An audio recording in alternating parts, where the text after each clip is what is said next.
Voilà, Daniel Riolo également, Didier Quillot avec nous ce soir, le patron de la Ligue de foot professionnel, organisateur de notre Ligue 1, de notre Ligue 2 également. Alors, le 32-16 est ouvert, le hashtag RMC Live sur Twitter, qui est un de nos moyens de communication habituels. Monsieur Quillot, alors tiens, j'ai quelques... Alors évidemment, les afteriens ont toujours l'esprit... caustique. Gilles qui nous dit donc quand un joueur marquera un but, il faudra dire but ou Conforama, dit-il. Il faudra dire. C'est assez drôle. Mais tout de même, il y a des questions intéressantes. Il faut absolument, parce qu'on a beaucoup de supporters et beaucoup d'ultras qui nous écoutent, quelle est votre position, demande Sacha, sur les interdictions de déplacement de supporters et l'utilisation des fumigènes?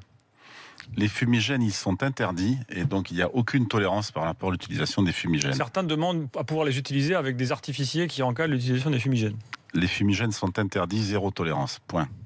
Concernant les interdictions de déplacement de supporters, donc je regrette à chaque fois qu'une interdiction est prononcée, je le rappelle par le préfet et pas par la Ligue, donc à chaque fois avec des bonnes raisons, mais je ne veux pas non plus que la Ligue soit chargée de tous les maux, ce sont les préfets qui interdisent les déplacements de supporters, je le regrette à chaque fois, donc il ne suffit pas de le regretter, il faut travailler. On a fait quoi cette année? On a travaillé avec le ministère de l'Intérieur pour établir une charte de déplacement des supporters qui permettra aux clubs d'encadrer les déplacements de supporters et donc aux préfets, s'ils sont rassurés, entre guillemets, de les interdire moins souvent. Voilà. Donc vous tentez de rassurer les préfets, c'est ça le but, quoi. On travaille avec le ministère de l'Intérieur. On a démarré la rédaction de cette charte il y a maintenant 2 ou 3 mois. Elle a été envoyée au ministère de l'Intérieur. Elle a été faite avec les clubs et donc avec pour mettre en place des méthodes pour accompagner, encadrer les supporters visiteurs, parce que en effet, les supporters visiteurs doivent pouvoir se déplacer. C'est bien sûr qu'on est d'accord avec ça. Ceci étant, il y a parfois des contraintes d'ordre public qui sont, je dirais, à la discrétion entre guillemets des pouvoirs publics et donc du préfet,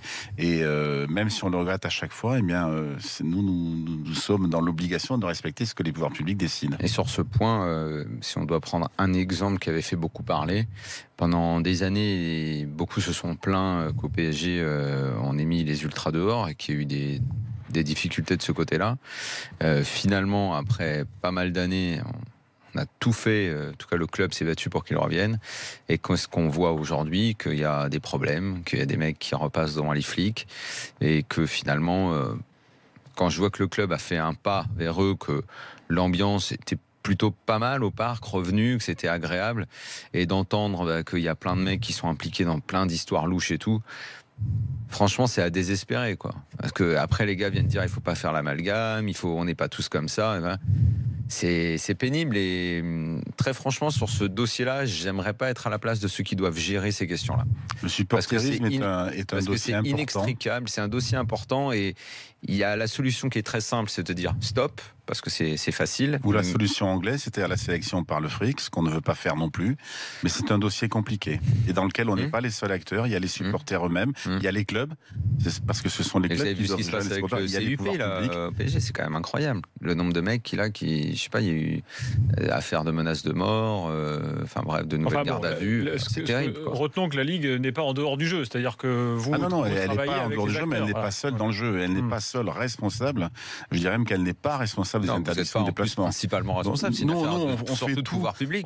Soyons clairs, nous on fait tout pour créer toutes les conditions pour que le football ce soit un spectacle. Et moi je n'arrête pas de dire, je suis un homme de marketing, le foot, et je sais que vous n'allez pas aimer ce que je veux dire, le foot c'est un produit, c'est de l'entertainment, et il faut que ce soit du spectacle. Et dans ce spectacle, il doit y avoir des spectateurs, de l'équipe qui reçoit et de l'équipe qui visite. Mais parfois, pour mettre en œuvre tout ça, c'est un petit peu plus compliqué. J'imagine évidemment que si demain on vous garantit qu'il y a absolument zéro problème, oui, évidemment, la Ligue, vous n'êtes pas bête, vous autorisez les déplacements et vous ne souhaitez qu'une chose, c'est qu'il y ait des ambiances de feu dans les stades. Absolument. Évidemment.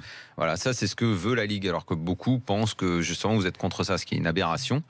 Mais ceux qui sont les premiers dans les discussions, ce sont les pouvoirs publics, et qui malheureusement ont des problèmes d'ordre public à gérer à travers le supporterisme. Alors, quand vous faites le bilan de la saison, comment est-ce que vous le faites, vous d'ailleurs, à la Ligue? Quels sont les critères qui vous font dire on a réussi cette saison, ou alors on aurait pu faire mieux? Enfin, pour nous, il y a 3 grandes familles de critères: bilan sportif, bilan économique, bilan image. Voilà. Donc sur le bilan sportif, donc c'est plutôt une très bonne saison. 2 clubs français qui ont été en demi-finale de Coupe d'Europe. Monaco, 107 buts, 991 buts ou 987 buts, je crois, en Ligue 1 Conforama.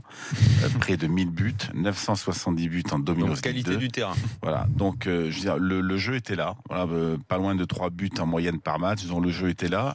Il y a eu du suspense pour les premières places. Il y a eu du suspense pour les Coupes d'Europe. Il y a eu du suspense pour les dernières places. Il y a eu du suspense en plus avec les barrages. Enfin, voilà. Donc, en plus, je crois que tout le monde l'a dit, y compris vous-même, y compris ici. Je vous en remercie d'ailleurs. Vous avez su reconnaître, enfin, vous avez gardé de toute façon votre franc-parler, votre liberté éditoriale absolue. Chaque fois que je vous écoute, je n'ai pas de mauvaise surprise par rapport à ça. Enfin, par rapport à votre liberté éditoriale, je veux dire. Mais vous avez su aussi reconnaître quand les choses allaient mieux, et elles allaient mieux du point de vue du spectacle produit, je pense.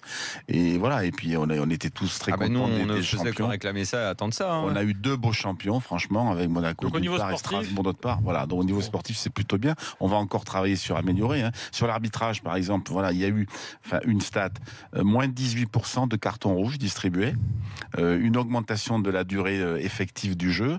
Et ça, pour moi, c'est lié aux consignes qu'on a données aux arbitres en début de saison dernière avec Pascal Garibian, de moins siffler, de laisser davantage vivre le jeu. Ils l'ont pas tous bien appliqués, mais en tout cas, il y a eu un mouvement indéniable, incontestable, et que je vous encourage à poursuivre. L'arbitrage, c'est dossier Jérôme Bretagne, si tu veux bien. On a mis en place une professionnalisation de l'arbitrage. Il y a 11 arbitres l'année dernière qui sont devenus professionnels, quasi salariés. Il y en aura 4 de plus cette saison, il y en aura 15, et avec ces mêmes consignes qui est de laisser vivre le jeu. Voilà. Très important, ça. L'arbitrage dépend de la fédération. Oui. Est-ce que, parce que votre prédécesseur voulait le faire, est-ce que vous avez aussi la volonté de récupérer la gestion des arbitres en Ligue 1, en Ligue 2 ? Non. Pourquoi vous voulez pas ?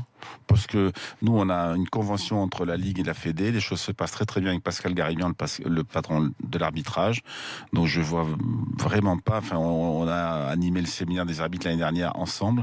Il n'y a pas besoin de récupérer. Enfin, c'est un terme que. Oui. Bon, de toute façon, il y a des dispositions légales qui a priori l'empêcheraient, puisque la FIFA. Et par ailleurs, même si nous avions cette idée-là en tête, on n'aurait pas le droit de le faire. Donc pourquoi perdre du temps à avoir des idées qu'on n'a pas le droit de faire ? D'autant plus, je le répète, que les consignes qu'on a données ensemble, l'expérimentation sur l'arbitrage vidéo dont on va parler, je sais, dans un instant, donc on l'a conduite ensemble, les barrages qui ont été la première compétition officielle en Europe, je crois, où on a arbitré, où on a mis en place l'arbitrage vidéo, donc les choses se passent très très bien. Donc critères sportifs, ok. Critères économiques ? Critères économiques, alors on n'a pas le bilan économique de la saison 16-17, elle clôture le 30 juin, donc on aura le bilan au 30 septembre. En septembre, pardon, mais sur la saison précédente, 15-16, donc les clubs français, Ligue 1, Ligue 2, pour la première fois ont été à l'équilibre économique. Ils ont même gagné un petit peu, 3 millions d'euros de résultats sur 2 milliards de chiffre d'affaires, pour faire court. Donc c'est plutôt une bonne chose. Pour la première fois, les clubs sont à l'équilibre et le chiffre d'affaires du foot français a atteint 2 milliards. Donc là, je veux pas embêter les auditeurs avec ça, mais d'un point de vue économique, ça va un petit peu mieux. Voilà, il reste encore beaucoup de choses à faire en matière de sponsoring, en matière de billetterie, en matière de droits télé, en matière de charges, en matière de mise en œuvre de ce qu'on appelle le droit à l'image individuelle que nous permet la loi Braillard, qui a été votée au Parlement au mois de février. Donc il y a ce qu'on appelle les fondamentaux du modèle économique du football qu'il faut améliorer, dont les recettes à augmenter, les charges à diminuer. On y travaille. Daniel, petite pause, juste le score final au basket, Jérémy. Oui, avec la victoire strasbourgeoise ici à Chalon, 74-72, 2 petits points d'avance, victoire qui change beaucoup de choses dans cette finale. Donc, Strasbourg KO debout après le premier match. Strasbourg qui n'avait pas remporté le moins de matchs à l'extérieur en finale de play-off. La SIC qui reste sur 4 défaites perdues en 4 ans. Et après ses débuts ratés avant-hier, belle réaction d'orgueil. Un partout. Prochain match samedi soir au Rhenus pour le match 3. À Strasbourg donc. Merci Jérémy, bonne soirée. Victoire de Strasbourg ce soir. Daniel. Vous n'étiez pas là à ce poste-là quand nous on a vécu les années noires de notre football et de notre Ligue 1 où on passait notre temps à critiquer la Ligue 1 et qu'on donnait nous des idées pour l'amélioration. On est très heureux de constater que beaucoup sont maintenant sur les bureaux à la Ligue. Mais c'est quand même fou de voir qu'en une saison bonne, on a l'impression que tout le monde est content, tout le monde est heureux et c'est tant mieux. Comme quoi finalement, et c'est ce qu'on s'est souvent dit quand on en discutait ensemble, quand ça va mieux sur le terrain, quand il y a du jeu, le marketing il est plus facile, la vente du produit elle est plus simple. Et pendant des années, nous on disait ça. On disait mais au lieu de tous ces présidents qui chouinaient, on n'a pas assez d'argent, on n'y arrive pas parce que les autres ils ont plus d'argent que nous. Non, c'était surtout la fiscalité. Rappelle-toi de Bernard Cayazo. Bernard Cayazo, dès qu'il ouvrait la bouche, c'était pour parler de la fiscalité. Il chouinait, tous les présidents chouinaient pour l'argent, chouinaient pour la destinée. Mais nous on disait mais quand ça va s'améliorer sur le terrain, il y a plein de choses, que ce soit pour les pelouses, que ce soit juste pour le choix des coachs qu'on avait qui était catastrophique, qui faisait jouer les équipes avec des blocs repliés. Je sais que le jeu c'est pas, mais je sais que ça vous intéresse, même si c'est pas vous qui faites les équipes sur le terrain. Du jeu, moi, vous savez je sais bien, mais c'est pas vous qui mettez les équipes. C'est pour ça. C'est sûr. Si on avait le DTN, je pourrais parler de ça encore plus. Bref, voilà, en une saison. Comme quoi ça va vite. On a retrouvé le sourire, on a oublié les années où on s'est emmerdé. Comme quoi c'est là qu'il faut aller. Il faut y aller. Là, deux commentaires par rapport à ça. Premièrement, vous avez raison, tout part du jeu. C'est-à-dire que si le jeu est là, s'il y a des buts, si le jeu est agréable, s'il y a des belles histoires comme celle de Monaco cette année, si on s'ouvre sur les étrangers qui vont venir, il y a un capital de sympathie et d'optimisme qui se construit. Voilà, tout part du jeu. Premier commentaire, vous avez raison. Et alors là, c'est clair que tout part du jeu. Deuxième commentaire, il ne faut pas surréagir ni dans l'emphase, ni dans la joie, ni dans la tristesse. Je veux dire, il y a des fondamentaux sur lesquels il faut travailler. Le jeu est aussi des fondamentaux économiques.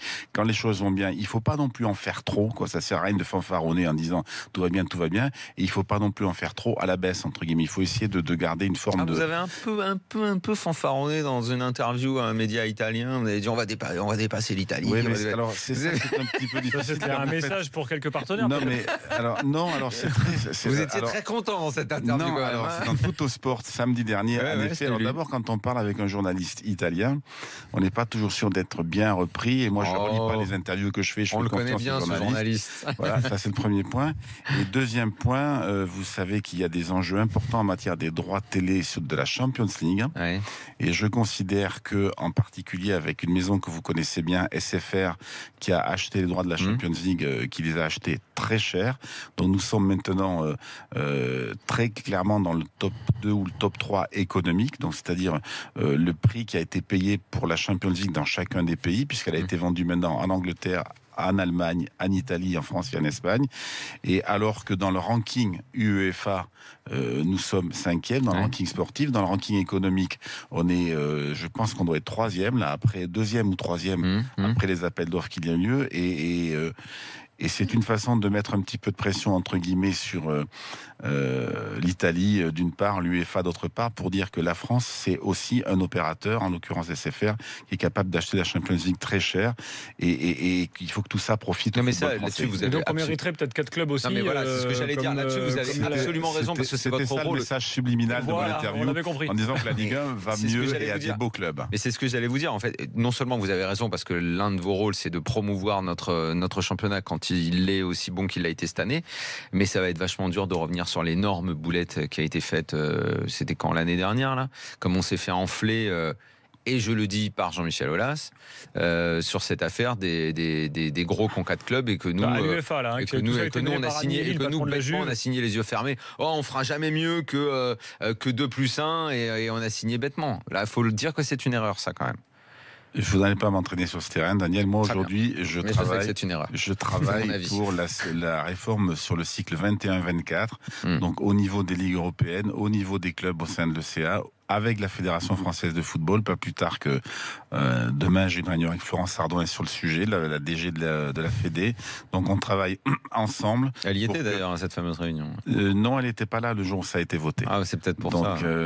Parce qu'elle y était pas. Je veux tout à fait rectifier ceci. Florence n'était pas là le jour où ça a été voté. Ouais, c'est peut-être pour ça qu'on s'est fait on travaille avec elle justement, donc avec Florence Ardouin, la DG de la Fédé, pour je dirais œuvrer auprès de l'UEFA pour que sur le cycle 21-24 la réforme, on va dire, soit plus équilibrée. On peut modifier ça, c'est ça? Non mais aujourd'hui on est sur 18-21, ça c'est fini. Ça, oui. Mais là on est sur 21-24, c'est l'UEFA. Puisqu'on tire des plans sur la comète, vous parliez des droits tout à l'heure, il y a effectivement un nouvel acteur très offensif, c'est notre groupe SFR. Est-ce que vous avez envie d'avancer l'appel d'offres de la Ligue 1 pour essayer de surfer un peu sur la vague du moment et récolter plus d'argent pour le football français? Et vous croyez que je vais répondre à cette question? Il faut bien que je vous la s'impose. Non, je vais vous dire très sincèrement ce qu'on fait. D'abord, nous, on a toujours dit, on travaille sur le produit. Comme le disait notre ami Daniel il y a un instant, si le jeu est là, tout suivra. Donc, travailler sur le produit, ça veut dire le jeu, les résultats, créer les conditions pour que les clubs puissent réussir. Ça veut dire travailler sur les pelouses, travailler sur l'arbitrage, travailler sur la qualité du spectacle dans les tribunes. On a créé un championnat des pelouses, un championnat des tribunes. Travailler sur le spectacle audiovisuel, travailler avec nos diffuseurs actuels, nos clients actuels, Canal+ et BeIN, pour améliorer la réalisation, les plans larges plus serrés, les caméras plus basses, enfin faire en sorte qu'il y ait une immersion entre guillemets du téléspectateur. Ouais, alors ça, les caméras plus basses, on l'a vu sur je sais plus quel match. Je vais répondre à la question déjà. Donc, on travaille sur le produit parce que meilleur le produit sera, plus le succès on rencontrera donc avec nos diffuseurs d'aujourd'hui et de demain. Deuxièmement, on est attentif à ce qui se passe dans l'environnement concurrentiel et on est attentif au fait que maintenant les droits premium, le football en premier, c'est plus seulement une affaire de pay TV comme on dit, d'opérateur de télé, c'est une opérateur de télécom, donc British Telecom Sport en UK, SFR en France, Orange et Vodafone et Telefonica en Espagne. Donc on est très attentif. Vous savez que je suis un ancien d'Orange, donc je connais très très bien l'ensemble de cet écosystème, donc je suis particulièrement attentif pour voir ce que sont les intentions des uns et des autres. Et j'en resterai là, cher Gilbert, pour répondre à votre question. Comme lui, il en reste là, moi je peux donner 2-3 détails. Donc je pense que printemps 2018, ce sera une bonne date. Pour mais je vous aide, quoi. Je vous donne des idées. Et que Stéphane Richard, le PDG d'Orange, c'est Stéphane son prénom? Oui. Ouais. S'est exprimé en off récemment pour dire qu'il se préparait à la guerre contre notre groupe et qu'il aurait du mal à concevoir que tout aille dans une seule poche et que ça deviendrait un dossier politique, comme ça l'a toujours été. Cet appel d'ordre de la Ligue 1, on s'aperçoit que ça a toujours été politique. Il y a toujours eu. Comment vous allez faire pour on empêcher, a vu dans le fameux bouquin comment vous allez faire pour empêcher l'intervention politique? Ça a été empêché par François Hollande. Ça a été empêché à l'époque de TPS. Et je me souviens, j'y étais parce que dans l'appel d'offres de TPS, on donnait plus d'argent. Et l'intervention du politique a fait, par le biais à l'époque du cinéma, du financement du cinéma, que ça reste à Canal. Comme vous n'allez pas pouvoir faire autrement, le politique vous mettra la pression.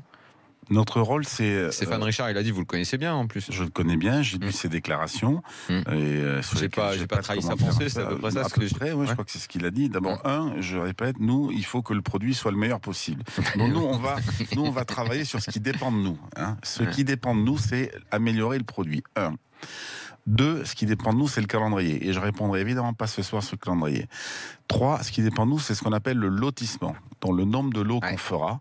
Et donc on fera un lotissement qui permet d'éviter ce que vous venez de mentionner, cher Daniel. Après, tout le reste, ce sont ce que j'appelle des variables exogènes. Ça dépend pas de nous.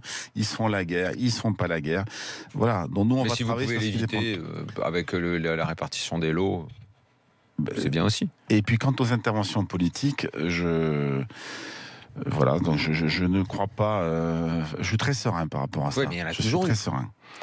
Stéphane Richard disait si jamais ça devait arriver que Drahi achète tout, ça va foutre je sais pas combien de personnes sur le carreau. C'est absolument impossible qu'il n'y ait pas intervention du politique dans ce cas-là. En plus, il a eu des mots en plus un petit peu durs. Donc, enfin, on est dans un pays où la concurrence est libre. Non, puisque dans le dernier appel d'offres, François Hollande est intervenu. Donc non, la concurrence n'était pas libre. Je vous signale que Jean-Michel Aulas voulait faire un procès. Il faut qu'on passe au... Vous êtes au courant? Faut qu'on passe au dossier suivant, parce que le temps passe vite, il est déjà 22h43. Donc on se retrouve dans quelques instants pour reparler cette fois du jeu. On va parler notamment des entraîneurs et voir si la Ligue, parfois peut être conseil auprès de certains présidents dans un choix, dans une stratégie. Et puis on va parler d'arbitrage vidéo également dans quelques instants avec Didier Quillot. N'oubliez pas que le 32-16 est ouvert et que le hashtag RMC Live est là pour dialoguer avec nous. À tout de suite.